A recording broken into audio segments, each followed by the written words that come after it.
This is Brandon with Fleet Feet, and today I'm going to be comparing two shoes, the On Cloudmonster Hyper versus the HOKA Skyward X. Both On and HOKA have now entered the super trainer game, which are basically just training companions, but with premium technologies and foams in them. Generally, super shoes are all around trainers and can help with a variety of instances, but I personally find that they're best for long runs. Let's dive in first to the On Cloudmonster Hyper, which is basically just an amplified version of the Cloudmonster. On is positioning this as its ultimate athlete training shoe, basically meaning that you can use this shoe for a variety of instances, whether it be for long runs, for faster days, for slower days, or easier days. This is your ultimate training companion that will be able to solve pretty much everything. Whereas HOKA has positioned the Skyward X as an everyday max cushion training day option. So let's break down some of the details of these shoes and get into it. Starting with the upper. The On Cloudmonster Hyper has an engineered woven mesh upper, while the HOKA Skyward X has a knit upper. Moving down to the midsole, in the On Cloudmonster Hyper, they have removed the speed board and now are using two different foams, a Helion Hyper Foam on the top and a Helion Super Foam on the bottom, combined with a Pebax Helion bounce board. And as for the HOKA Skyward X, they have a convex carbon fiber plate sandwiched in between a Peba midsole foam on the top and a supercritical EVA layer on the bottom. As for the outsoles of both these shoes, both the On Cloudmonster Hyper and Skyward X have traditional rubber coverage. Let's talk about the ride of each of the shoes, and this is where I think things start to get very interesting. After testing both these shoes, even though both of these shoes are in the super trainer category, both On and HOKA have positioned them in very different places. The On Cloudmonster Hyper is going to be that faster, more energetic, and lighter option on foot than the HOKA Skyward X. The HOKA Skyward X was better for those plush miles when I was just wanting to run easy, more relaxed underfoot, and I just wanted to cruise. I enjoyed running in the On Cloudmonster Hyper. I actually found that it was a very fast shoe. It was quite light feeling on foot. It is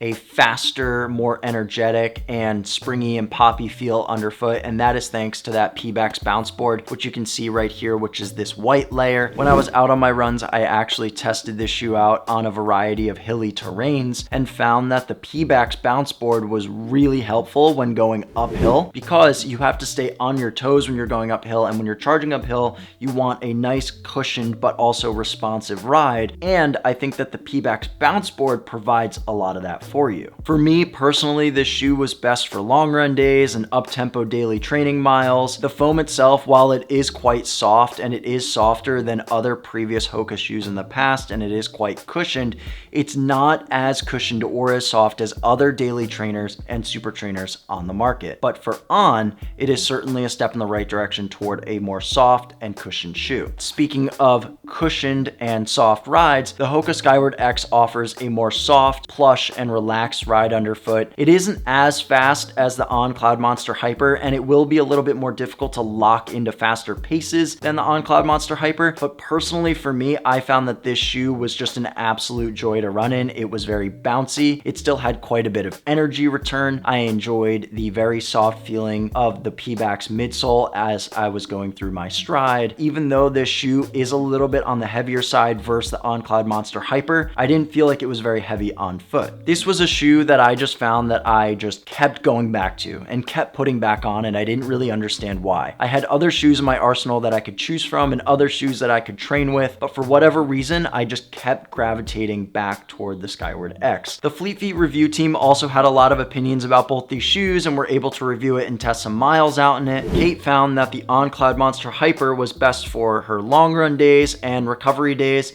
and while she found that the shoe was very responsive and soft, it wasn't too squishy, which was a big win for her. While most of our review team did enjoy the fast feel of the On Cloudmonster Hyper and the ride of its midsole, there were a few issues with its upper. Most of our team found that it was quite wide, it was a little long, and they just struggled to get the fit right. But moving on to the Skyward X, one of our reviewers, Heather, actually praised the secure upper fit in that shoe and found that the knit upper worked really well for her. One of our other reviewers, Caroline, felt that it was a better and soft softer version of the Bondi X. Since the shoe is a little bit more on the heavy side, people struggle to pick it up and just run in faster paces in it. So let's get into some of the stats. The On Cloudmonster Hyper comes in at 7.4 ounces or 209 grams for the women's model and 8.3 ounces or 263 grams for the men's model. Whereas the Skyward X comes in at 9.2 ounces or 261 grams for the women's model and 11.3 ounces or 320 grams for the men's model. This is a very big difference, almost 2 ounces in weight between these two shoes. So I will say that the HOKA Skyward X is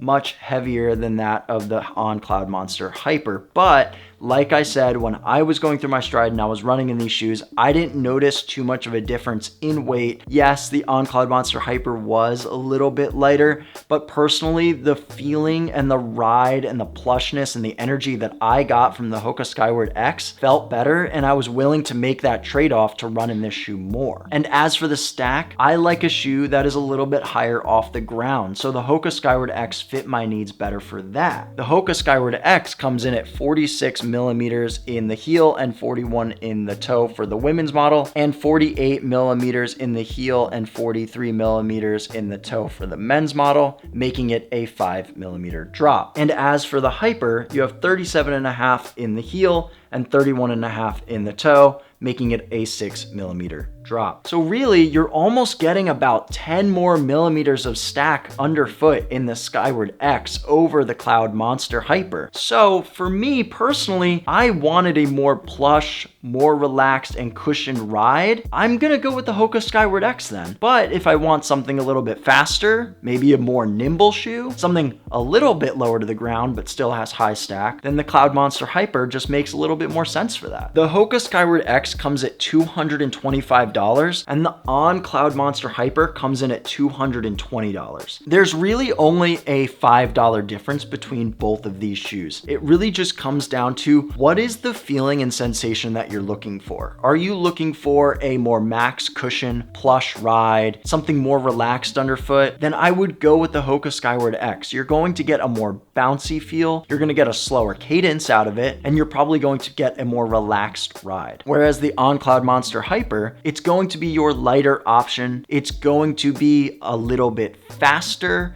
and more peppy. You're going to feel the spring of that Pebax bounce board just a bit more on toe off than you would in the Skyward X. If you plan on spending anywhere around the $220 price point for a super shoe, I think both of these shoes can work for you. I think they're great options. Again, it just comes down to preference. Personally, in my opinion, I like the HOKA Skyward X more. I know that there's a little bit of a drawback in the weight, but the more relaxed and cushioned feel underfoot has been really nice, and it has tailored to my needs best. I find that I'm personally still getting a lot of the energy return and pop and bounce that I'm looking for from the Peba midsole and the convex carbon fiber plate. Whereas the On Cloudmonster Hyper, it is still better for a lot of those faster days and those tune-up days or days that you just want to pick up the pace a little bit more. So it really just depends what you're looking for. While I did like the On Cloudmonster Hyper, it just felt flat for me in one or two areas, really just in the firmness of the midsole, and the upper fit was just not the best. I mean, it was okay. It personally worked better for me than it did for some of the other reviewers on our team, but I can see how the knit upper here in the Skyward X was just a little bit better on lockdown than that of the Hyper. If you enjoyed this review and you want to learn more about super trainers or other shoes from On or HOKA in general,